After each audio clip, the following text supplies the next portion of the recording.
सो hey guys, कैसे हो आप सभी लोग। Welcome back to my channel AG anime manga. तो गाइस, आज मैं एक्सप्लेन करने जा रहा हूँ बुक ऑफ एस्पर का एपिसोड नंबर 644 को, जो कि काफी ज्यादा अमेजिंग होने वाला है। इसलिए पहली वीडियो को like, share, comment and hype जरूर से कर देना। बाकी जिन लोगों ने अभी तक इसका पिछला एपिसोड नहीं देखा है तो मैंने उस एपिसोड का लिंक इस वीडियो के नीचे डिस्क्रिप्शन में दे दिया है, आप लोग जाकर के पहले उस एपिसोड को देख लीजिए। एंड जिन लोगों ने ऑलरेडी देख रखा है तो उनके लिए शुरू करते हैं हमारा आज का ये वाला एपिसोड। लेकिन उससे पहले Rachit, Faisal gamer, gun park world, thank you for joining जूफेन silver demons and another thanks to Somnath for rejoining जूफेन golden demons. Very special thanks to GR boy for rejoining sister चूचू लवर लेवल। चलिए अब इस एपिसोड को स्टार्ट करते हैं। तो अब इस एपिसोड की स्टार्टिंग में हमें सेक्ट लीडर जुआन को दिखाया जाता है, क्योंकि गुस्सा होते हुए जूफेन से कहते हैं कि तुम अभी यहाँ पर मेरे मिस्टिकल हेवन सेक्ट में खड़े हो और हम तुम्हारी इस तरीके की गुस्ताखी को माफ बिल्कुल नहीं करेंगे। कहते सेक्ट लीडर अपने स्पीयर से इशारा करते हुए अपने सेक्ट के सभी एडलर्ट्स और वेनेबल्स को बाहर निकालते हैं। कहते हैं कि सभी लोग बाहर आओ और जल्दी से इन लोगों को चारों ओर से घेर लो। सुनते ही मिस्टिकल हेवन सेक्ट के कई सारे लोग जूफेन और उसकी सारी टीम को चारों ओर से घेर लेते हैं। तो इतने सारे लोगों के हाथों घेरे होते हुए देख करके क्विलिंग भी थोड़ा घबराने लगता है। डैनियल और सिस्टर रूहा को भी समझ में नहीं आ रहा होता है कि आखिर अब क्या होगा। सिस्टर चूचू के रिएक्शन से पता चलता है कि उन्हें जूफेन के ऊपर पूरा भरोसा है। कि उन सब लोगों को देख करके भी जूफेन को घंटा कुछ फर्क नहीं पड़ता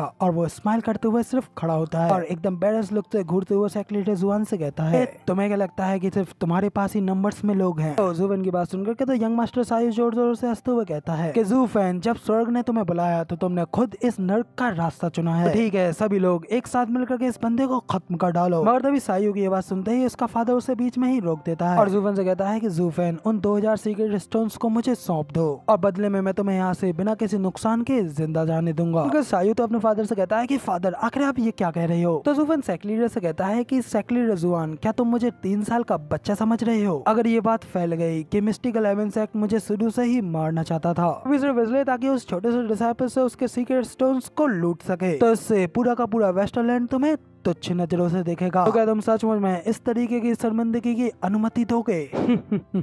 एंड में तुम अपनी बात मनवाने के लिए अपनी शक्तियों का प्रयोग करोगे। इस पे सेक्ट लीडर जुआन भी जूफेन से कहते हैं, जूफेन, तुम्हारी सबसे बड़ी गलती यही है कि तुम इतने ज्यादा चालाक हो। अगर तुम बिना कुछ जाने ही मर जाते तो ये कितना ज्यादा अच्छा होता, मगर अब क्योंकि तुमने पहले ही अनुमान लगा लिया है, इसलिए अब मुझे भी शब्दों को और ज्यादा तोड़ मरोड़ कर कहने की जरूरत नहीं है। इतना कहने के बाद में फिर वो अपने सभी लोगों से कहते हैं, सब लोग हमला करो और उसे किसी भी कीमत पर खत्म कर डालो। अपने सेक्ट लीडर के इतने ऑर्डर्स मिलते ही बाकी के सभी लोग भी जूफेन को मारने के लिए आगे बढ़ने लगते हैं। जूफेन कहता है कि तो अब आखिरकार सेक्ट लीडर जुआन और पूरा का पूरा मिस्टिकल हेवन सेक्ट किसी एक बंदे के लिए पूरा गैंग बैंग कर रहा है। काश इस बारे में पूरी दुनिया जान पाती। तो सेक्ट लीडर कहते हैं कि तुम गलत हो, तुम्हारे मरने की खबर किसी को भी पता नहीं चलेगी। बाद में फिर पूरे वेस्टरलैंड को जल्द ही पता चल जाएगा। वेस्टरलैंड के बेस्ट टैलेंट ने मिस्टिकल हेवन सेक्ट के ऊपर आक्रमण किया और उनकी एक फीमेल डिसाइपल की इज्जत लूट करके उसे मार डाला, जिससे हमारे सेक्ट में तबाही मच गई और हमारे एल्डर्स ने भी तुम्हें रोकने के लिए संघर्ष किया, लेकिन तुम्हारे अंदर का डीमन बर्सर्क हो गया था, इसलिए तुम्हें टेक डाउन करने के अलावा हमारे पास कोई चॉइस नहीं रही। तब तक फिर अगर जीवो इस बात को आगे भी बढ़ाना चाहे तो उसके पास में फिर ऐसा करने का कोई अधिकार नहीं होगा। तो सेक्ट लीडर की ये सारी गलत बातों को सुनकर के तो हान कियाना भी घिन करते हुए उससे कहती है, तुम वाकई में कितने ज्यादा अपमानजनक हो। जुवेन उससे कहता है कि तुम्हारी स्पीच तो काफी ज्यादा अच्छी थी, लेकिन इस बारे में क्या। वेस्टरलैंड का बेस्ट टैलेंट, प्रतिष्ठित और लापरवाह जूफेन एक सबसे नापाक चाल का शिकार बन गया था। मिस्टिकल हेवन सेक्ट ने उसके 2000 सीक्रेट स्टोन्स को लूटने और यहाँ तक कि उसे मारने के लिए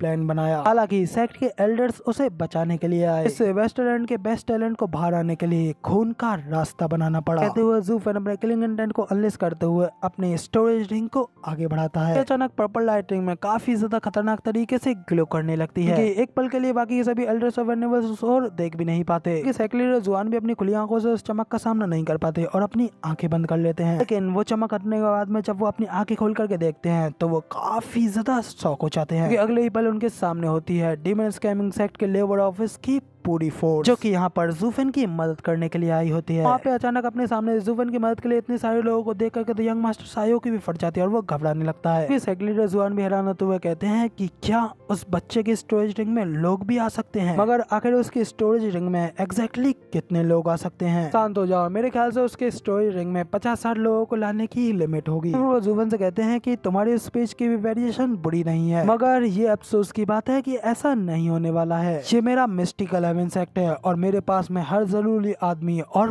पावर है, जबकि तुम्हारे साथ में तो सिर्फ तुम्हारे ये 50 लोग हैं और इन 50 लोगों को अपने साथ लाने का मतलब सिर्फ यही है कि बस 50 कब्रें और बनेंगी। तो फिर आखिर इस सबसे तुम्हारा क्या ही उद्देश्य पूरा होगा। कहते ही वो अपने सभी लोगों से ज़ूफेन और उसकी टीम को हमला करने के लिए ऑर्डर कर देते हैं। मिलकर के बाकी के और भी कई सारे लोग हवा में ज़ूफेन और उसकी टीम को चारों ओर से घेर लेते हैं। सब कुछ देख करके मिस्टिकल हेवेंस एक्ट की लड़कियां तो थोड़ी घबराने लगती है, लेकिन क्योंकि डीमंस केमिंग एक्ट के लोगों को पता होता है कि आगे क्या होने वाला है, इसलिए वो सभी लोग तो अभी भी स्माइल कर रहे होते हैं। उन्हें अभी भी स्माइल करते हुए देख करके सेक्रेटरी रज़वान तो गुस्से में चिल्लाते हुए उससे कहते हैं, ज़ूफेन आज तुमको तुम्हारे इन लोगों के साथ में ही दफना दिया जाएगा। ज़ूफेन उससे कहता है कि सेक्रेटरी रज़वान तुम्हें लगता है कि तुम ही और ज्यादा लोगों को बाहर निकाल सकते हो। इसी के साथ में फिर ज़ूफेन अपने हाथ को ऊपर उठाता है और उसकी स्टोरी रिंग पर्पल कलर में चमकने लगती है। इसके साथ ही उसके स्टोरी रिंग से आसमान में एक पर्पल लाइट जाती है और अचानक आसमान में एक बड़ा सा पोर्टल ओपन होने लगता है। इतना बड़ा होता है कि उनके ऊपर के पूरे एरिया को घेर लेता है। देख करके सेक्रेटरी रज़वान और उसके साथ के बाकी के सभी लोग हैरानी से उसी पोर्टल की ओर देखने लगते हैं और अगले ही पल वहाँ पे किसी चीज को देख करके सेक्रेटरी रज़वान की आंखें खुली की खुली रह जाती हैं। साथ ही यंग मास्टर शायू भी देख करके कांपते हुए कहता है कि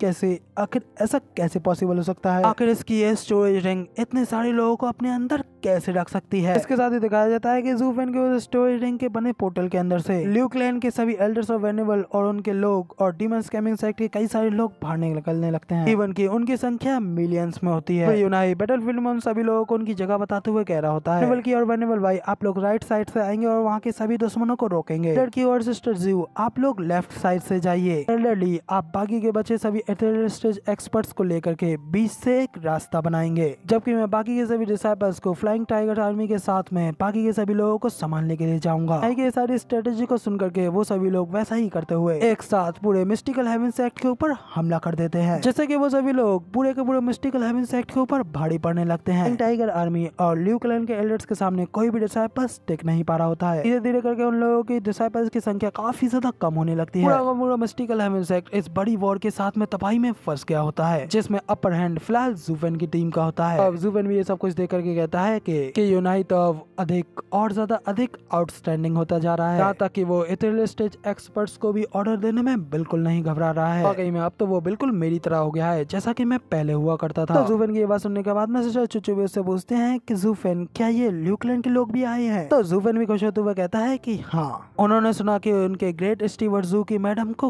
कैद कर लिया गया है। तो ये सुनते ही वो मेरी मदद करने के लिए अपनी पूरी फोर्स के साथ में आ गए। इसी के साथ में मिस्टिकल हेवेंस एक्ट में एक भयानक जंग छिड़ जाती है। एल्डर्स और डिसाइपल्स आसमान से घायल होकर के नीचे की ओर गिरने लगते हैं, जिस नजारे को किंग चैन और ज़ूफेन मस्त अपना हाथ पकड़ के आराम से खड़े देख रहे होते हैं। तो अब आगे क्या होने वाला है? क्या मिस्टिकल हेवेंस एक्ट इतनी आसानी से हार जाएगा या फिर उनके पास में उनके कुछ खास वेनेबल्स होंगे? इसका पता चलेगा अब अगले हफ्ते।